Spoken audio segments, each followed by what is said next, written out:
दिल्ली का लाल किला अब काला किला बनने जा रहा है।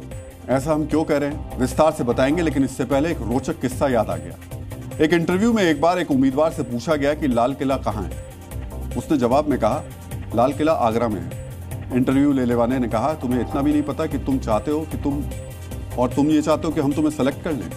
उसने पलटकर कहा कि अगर ये बता दिया कि लाल किला दिल्ली में है तो नौकरी पे रख लोगे क्या? ये तो गनीमत है कि उससे ये नहीं पूछा गया और लाल किला किस रंग की इमारत है। यकीन मानिए वो लाल के बजाय काला भी कह सकता था और इसके लिए वो ठोस वजह भी गिना सकता था।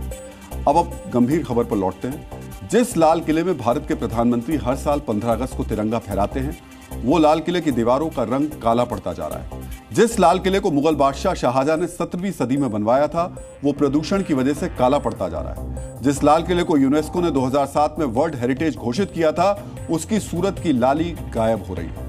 IIT Roorkee, IIT Kanpur, ASI और इटली के फॉस्करी यूनिवर्सिटी के वैज्ञानिकों ने मिलकर इस पर एक गहन शोध किया।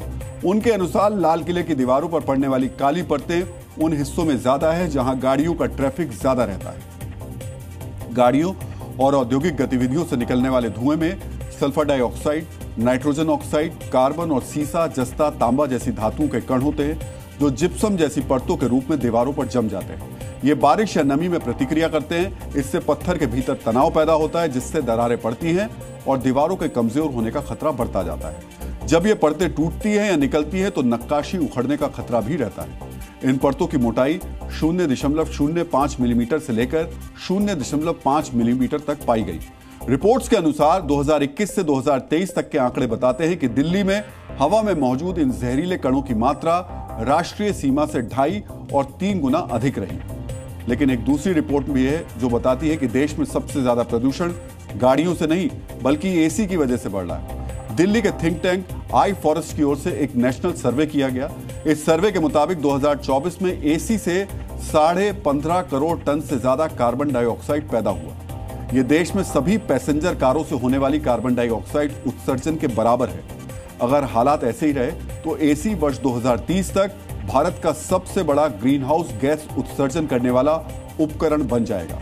2035 तक तो एसी आज के मुकाबले 2 गुने से ज्यादा यानी करीब 33 करोड़ टन कार्बन डाइऑक्साइड पैदा करेगा। यानी ये सभी यात्री वाहनों से कई गुना ज्यादा प्रदूषण का कारण बनेगा। आज भारत में एक एसी अगर हर 2 साल में रिफिल किया जाता है तो उतना ही उत्सर्जन करता है जितना एक यात्री कार। प्रदूषण फैलाने में एक एसी उतना ही जिम्मेदार है जितना कि एक कार है। भारत में एसी का स्टॉक 2024 में 6 करोड़ 20 लाख से ज्यादा है, जो 2035 में बढ़कर 24 करोड़ 5 लाख होने का अनुमान है। अगर इसकी बिक्री के आंकड़ों पर गौर करें तो ये 1 करोड़ 40 लाख से बढ़कर 4 करोड़ तक हो जाएगी, जो शहरीकरण, बढ़ती आमदनी और बढ़ती गर्मी की वजह से होगी। दिल्ली, मुंबई, कोलकाता, चेन्नई, अहमदाबाद, पुणे और जयपुर में 3100 घरों के सर्वेक्षण में पाया गया कि 80% एसी 5 साल से कम पुराने हैं। जयपुर, कोलकाता और पुणे वो शहर हैं जहां नई खरीद में उछाल आया। लगभग 87% घरों में एक ही एसी है, जबकि 13% के पास 2 या ज्यादा है। जी न्यूज़।